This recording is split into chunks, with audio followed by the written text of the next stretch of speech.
Tifosi de la Roma Internet, buonasera. Vous écoutez Roma Locuta, le débrief. Donc ce soir, je suis avec le critiqueur. Salut à tous, salut Ramal. Également Lucas 16 avec nous. Bonsoir à tous. Ce soir, c'était la Roma contre l'Athletic Club Bilbao qui s'est soldé sur un 2-2. Donc match nul. Je tiens, avant qu'on commence le podcast, messieurs, je tiens à remercier, parce que je leur avais proposé sur le Twitter de l'Athletic Bilbao FR, je leur avais proposé de venir ce soir. Malheureusement, ils ne pouvaient pas, ils sont en vacances.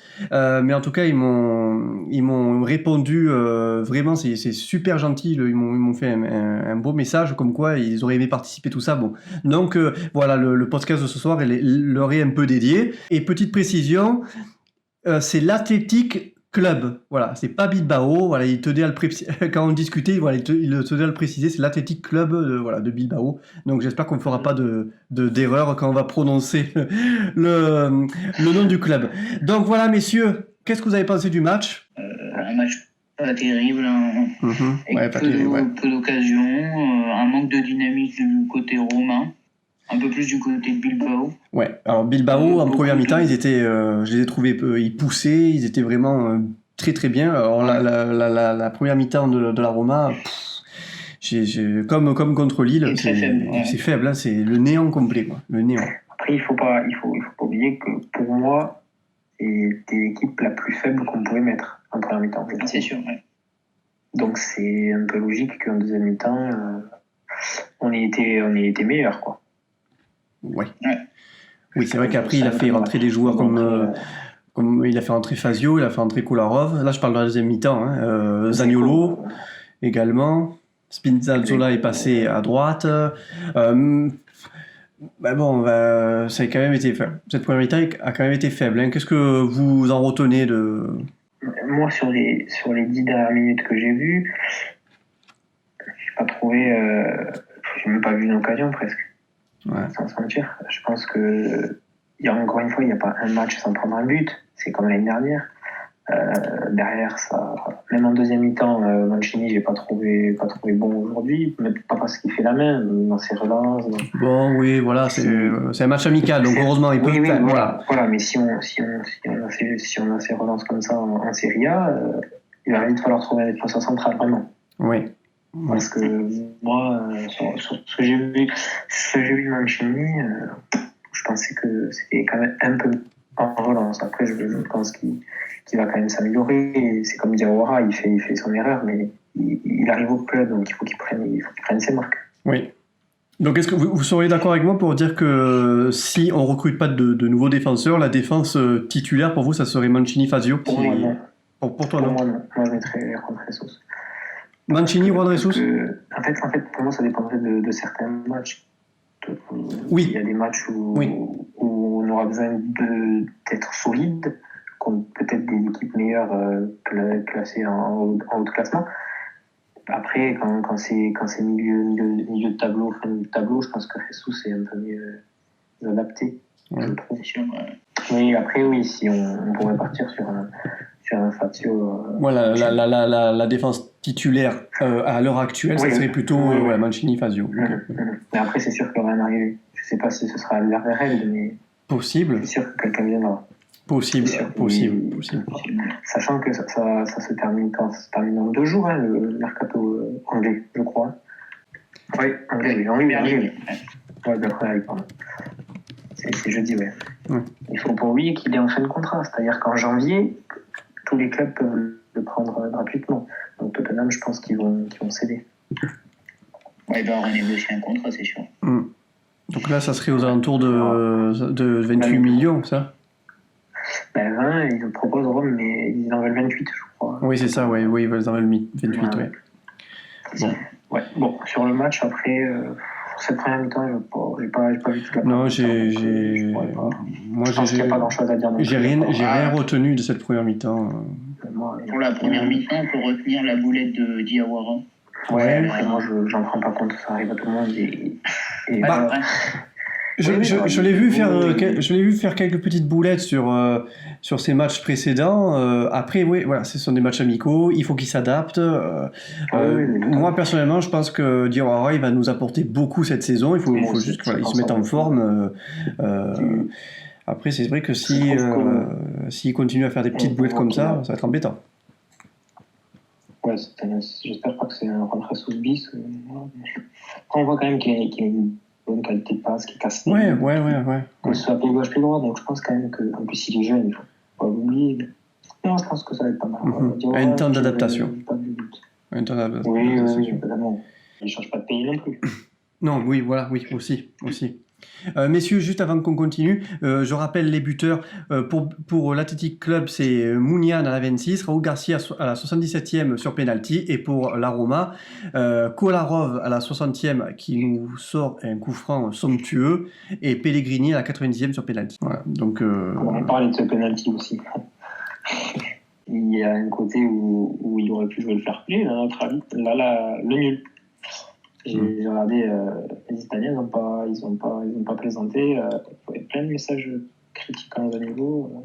J'ai pas trouvé ça très, très respectueux. Bon, c'est un match de football, donc le principal, c'est quand même de gagner. Donc, moi, j'aurais fait pareil, il n'y a pas de problème.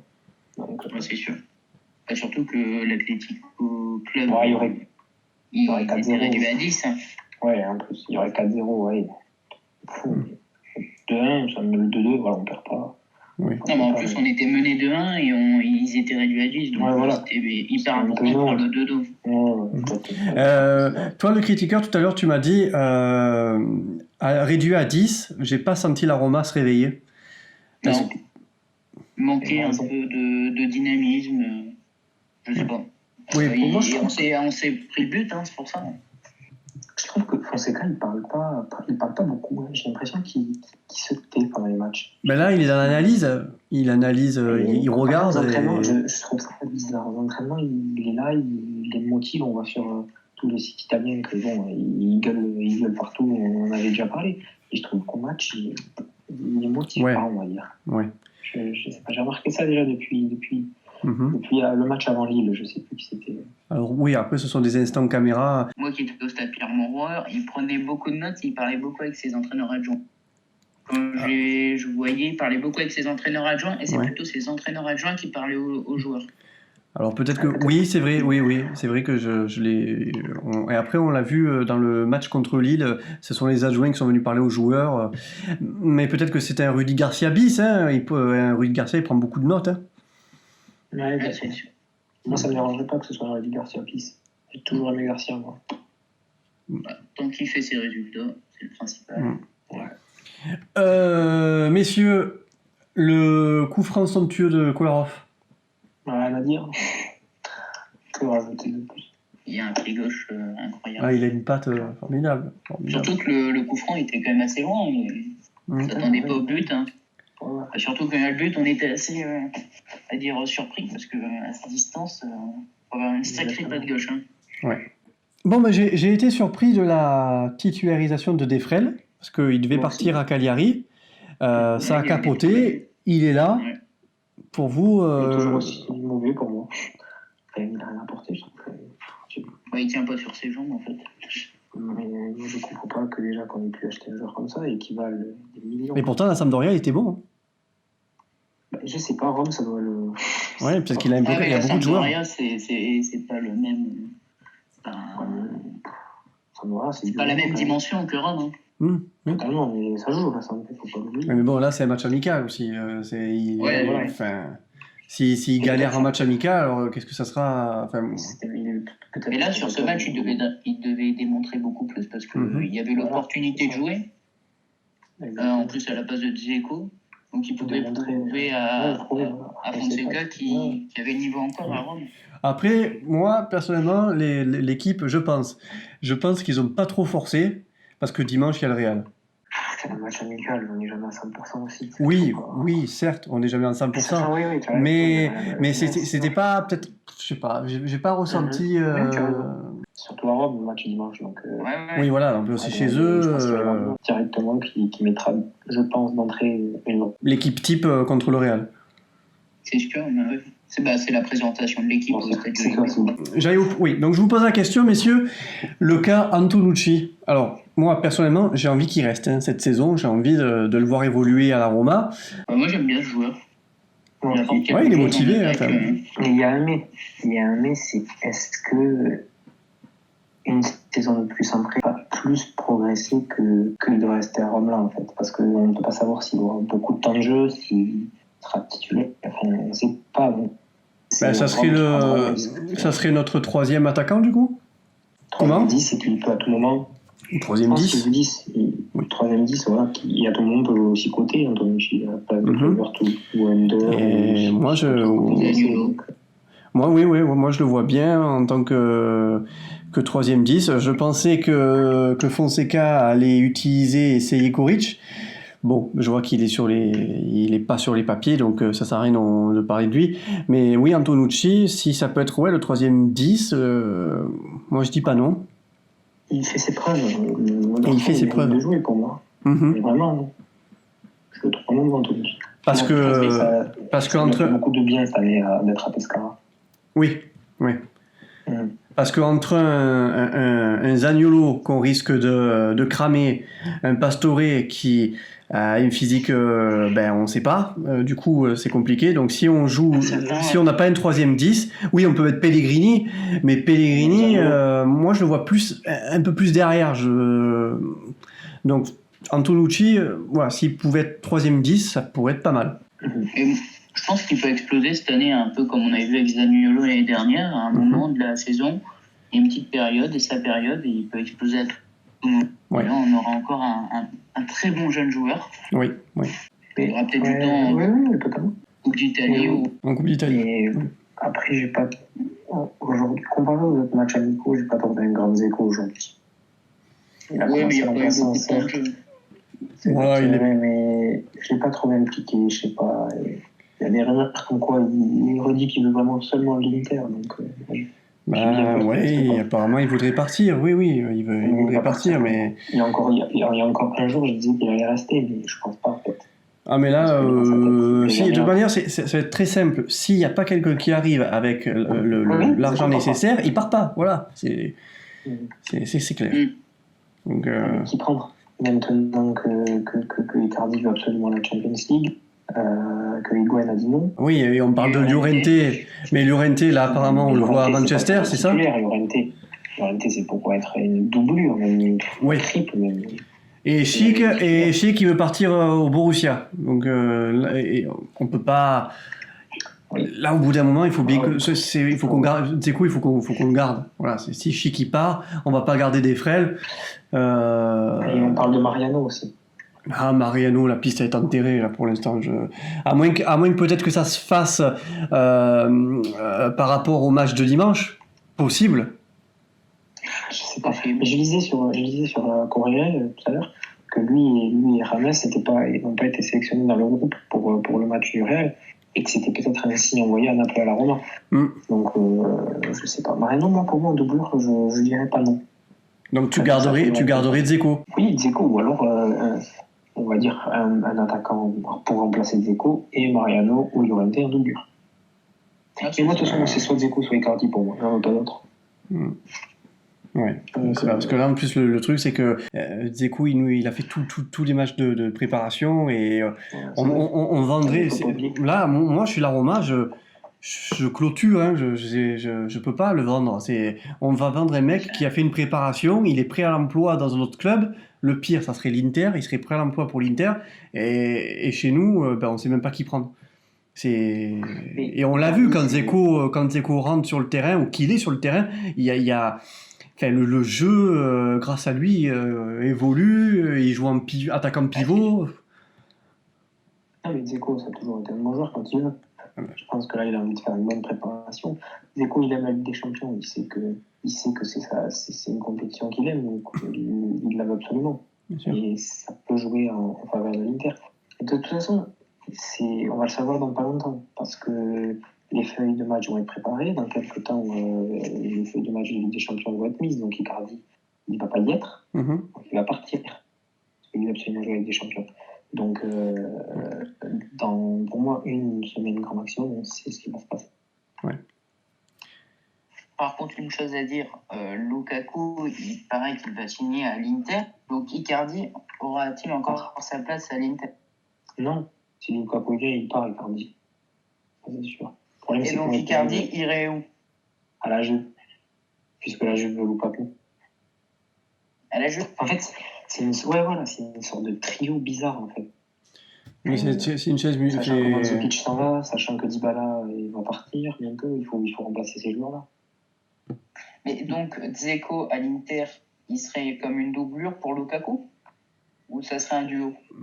Ce serait un duo.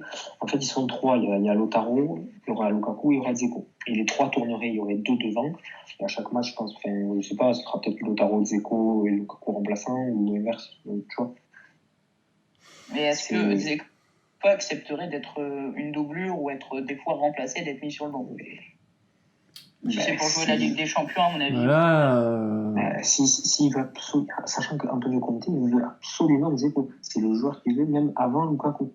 Donc, quand un entraîneur te veut absolument comme veut Conte Dzeko. Les gars, c'est Roma Locuta, c'est pas Inter Locuta, je suis désolé, mais non, je plaisante. Mais ça parle de joueur de la Roma, quand même. Oui, bien sûr, non, mais ça serait bien d'avoir un mec de l'Inter, si je fais un podcast à l'occasion, d'avoir un gars de l'Inter pour me parler de ça. Le meilleur ami du meilleur ami de mon père, c'est un grand tifosi de l'Inter. De l'Inter? Il faudrait que je lui dise. Ah ben, invite-le ou pose-lui la question et reviens dans un podcast avec une analyse de sa part. Mais c'est vrai, c'est très intéressant de savoir où Dzeko irait. Mais en attendant, si Dzeko part, ben, ça nous fout dans la merde. Ah ben c'est sûr, parce qu'on peut pas faire une saison avec un Defrel ou un Chic. Hein. Non, mais il partira pas, il a raison, Rabat, il partira pas tant qu'il n'y aura pas un mec pour le remplacer. Ça, c'est ça. Ben... Moi, parce que là, on parle de Llorente, le nom Llorente, d'accord, mais Llorente, apparemment, ça serait une doublure, mais moi, je veux bien qu'on vende notre attaquant titulaire, on prend une doublure derrière. Mais c'est qui notre attaquant titulaire? Alors, je comprends pas, c'est ça que... Je pense que je peux vous garantir que si Dzeko va à l'Inter, il y aura Icardi dans la transaction. Et ça, possible. Franchement, ça, je le sens gros comme... Parce que la Roma, on dirait qu'ils n'ont pas envie de le vendre à l'Inter. Oui, c'est sûr. C'est sûr. L'Inter fait le forcing. La Roma veut mettre Icardi, donc. Ouais, pour moi, 45 plus Dzeko, ce sera accepté. J'ai retweeté, c'est paginereromaniste.com qui dit que l'Inter serait prêt à mettre les 20 millions. Mais ça change tout. Après, est-ce que c'est une rumeur ou une source fiable? Mais ouais, apparemment... Je pense que la Roma mettrait le transfert sous attente. En attendant vraiment d'acheter un attaquant. Oui, mais on peut pas acheter, à l'heure actuelle, on pourrait pas acheter un attaquant avec un Defrel encore chez nous. Mais il y a de l'argent, Claude. Sachant qu'on sait que Defrel va partir, on le sait, ça c'est sûr et certain. Et en plus, on prend 16 millions. Donc je pense que quitte, ça pose pas de problème. Palota, Maldini, ils savent qu'il y aura 16 millions qui vont revenir. D'ailleurs, je sais pas pourquoi ça attend toujours. Sachant que Cagliari n'a même pas payé Nainggolan. Ça aussi, je comprends pas. L'Inter, il a de l'argent et... Question simple. Mirante ou Paul Lopez? Paul Lopez. Oui. Il vous a convaincu sur ces matchs de prépa? Évidence. Je ne saurais pas dire convaincu, mais on l'a pris comme titulaire. Oui, donc, voilà, oui, c'est sûr qu'on l'a pris comme titulaire. Et moi, j'ai lu des trucs qui n'étaient pas mauvais, vraiment. Moi, je suis vraiment pour bon, ça sera pas possible, mais Mirante, moi, j'aurais bien vu encore. Mirante jouera des matchs, ne vous inquiétez pas. Il jouera la Coupe d'Italie, ou même les matchs de Ligue Europa, il en jouera Mirante, c'est ça. Peut-être que ce sera Mirante Ligue Europa, Paolo Lopez Serie A, comme ils avaient fait l'année où il y avait Chesney et Alisson. C'était Alisson en Ligue Europa et Chesney en Serie A. Ah ouais. Peut-être qu'il fera ça, c'est pas de voir. Moi, je préfère quand même Paolo Lopez. Mais les deux sont beaux. Hein. Oui, les deux sont pas mauvais. Ouais, les deux sont pas mauvais. Mirante devait peut-être partir cette année. Parme le voulait, je crois que c'est Parme. Oui, Parme le voulait. Mais... Ouais, voilà. Bon, il reste. Tant mieux. Ah oui, tant mieux pour nous, parce que c'est vraiment une bonne doublure, du coup, Virante. Ouais. Très bonne doublure, ouais. Perotti, J'ai pas du tout aimé. Perotti, c'est toujours les mêmes choses. C'est rapide dans l'axe.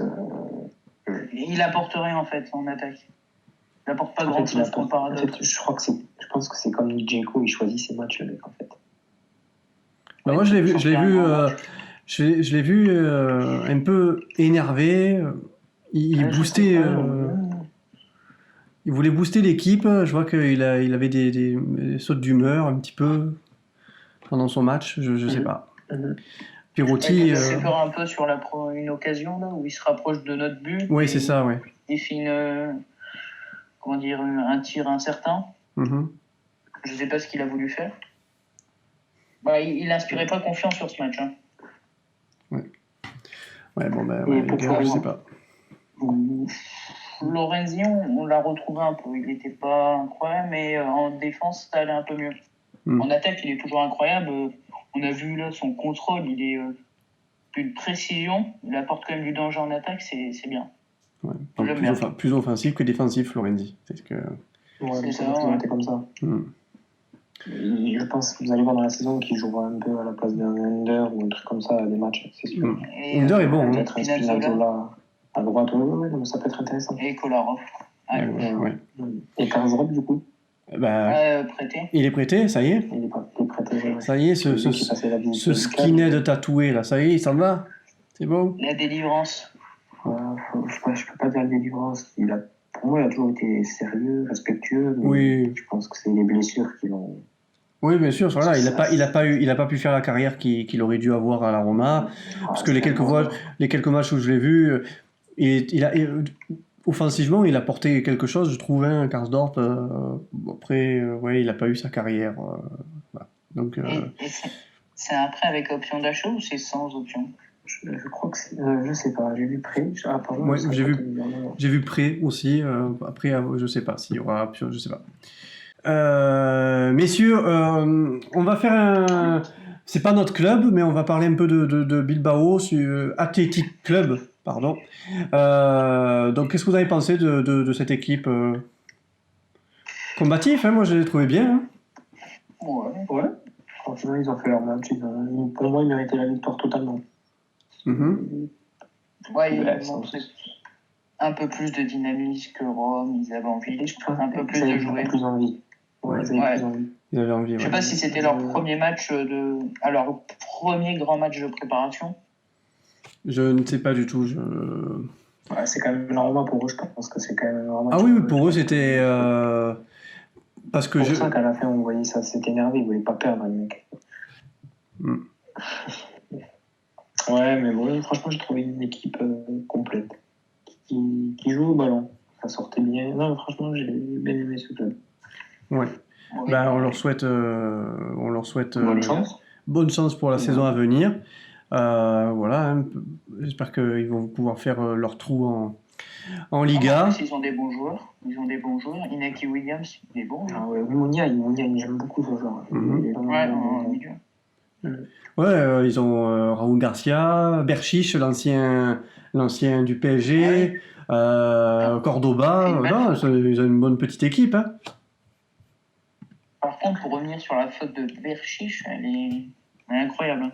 Et en fait, par contre, j'avais pas vu le carton rouge. Je me suis levé à ce moment-là. J'ai pas. C'est qui l'a pris? C'est Berchiche? Berchiche, oui. Comment on peut mettre un carton rouge dans un match amical? Un attentat sur des frêles, ouais. Un attentat sur des frêles. Il y avait faute, vraiment. Ça méritait le rouge.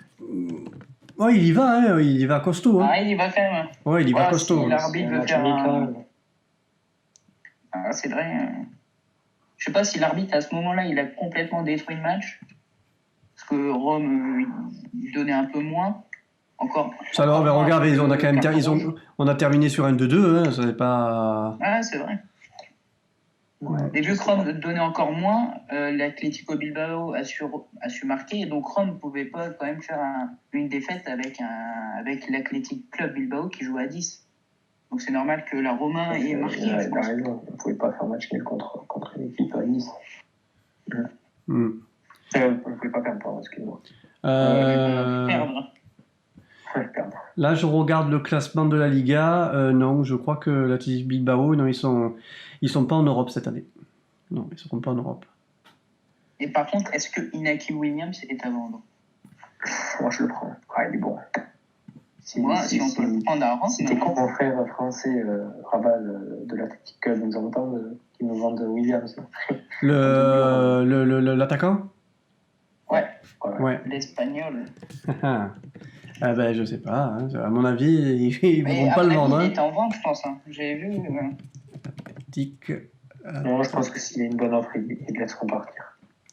Inaki Williams. À la Rome, c'est pas mauvais. Hein. À la Rome, c'est hyper bien pour lui. C'est une autre ambiance, c'est un nouveau championnat. Ouais. Je sais pas du tout en ce qui concerne les le transfert. Rome a toujours formé de bons joueurs. Mais après, il y a des joueurs qui sont venus des légendes.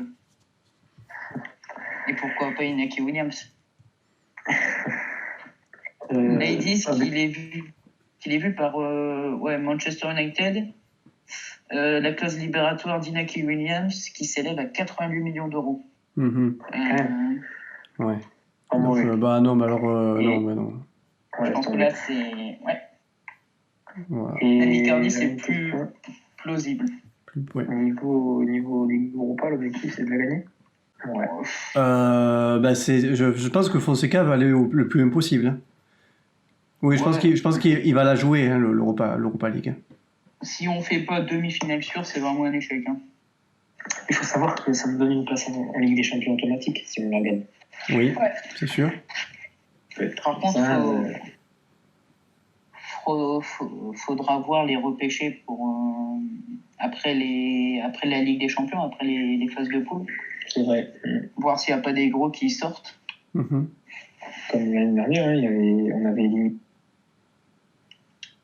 Non, il y a 2 ans. Je ne sais plus si c'était il y a 2 ans quand même. Chelsea. Non, c'était Atlético ou Chelsea? L'Atlético Madrid qui était repêché en Europa League et on avait Chelsea dans le groupe. Oui. Oui, l'Atlético. Oui, avait gagné. Et l'Atlético Madrid qui gagne à la fin. L'année dernière, c'était cette année-là, tu parles? Ouais. C'est Chelsea. Ah oui, c'est vrai. C'était Chelsea qui était là de base en Europa League. Contre Arsenal. Oui, c'était les 2 finales de 100% anglaises. On a eu moyen de le faire. Voilà. Non, mais par les bookmakers, on est quand même l'un des favoris. On est un des clubs favoris de l'Europa League. C'est sûr. Je pense que la gagner, ça serait pas une surprise. Hein. Aller le plus impossible, ça serait déjà très bien pour nous. Ensuite, oui, être qualifié l'année prochaine pour la Ligue des Champions, ça serait bien. On verra bien, messieurs. Nickel. On verra bien. Bon, eh bien, l'Athletic Bilbao FR, voilà, si on a fait des bêtises, on a dit des conneries, en commentaire, vous n'hésitez pas à corriger ça. Voilà, messieurs, c'était le petit débrief d'après-match Roma Athletic Club Bilbao. Le critiqueur était présent ce soir. Ouais, j'étais présent. Et Lucas 16. Bonne soirée à tous. Bonne soirée, le critiqueur. Lucas 16. Bonne soirée. Merci à toi aussi. Messieurs, rendez-vous donc dimanche pour Roma Real Madrid, voilà, en direct de Stadio Olimpico de Rome, et il y aura sûrement le débrief d'après-match, même possible qu'il y ait le débrief d'après-match. Voilà. Ciao. Allez, bonne soirée. Ciao. Bonne soirée.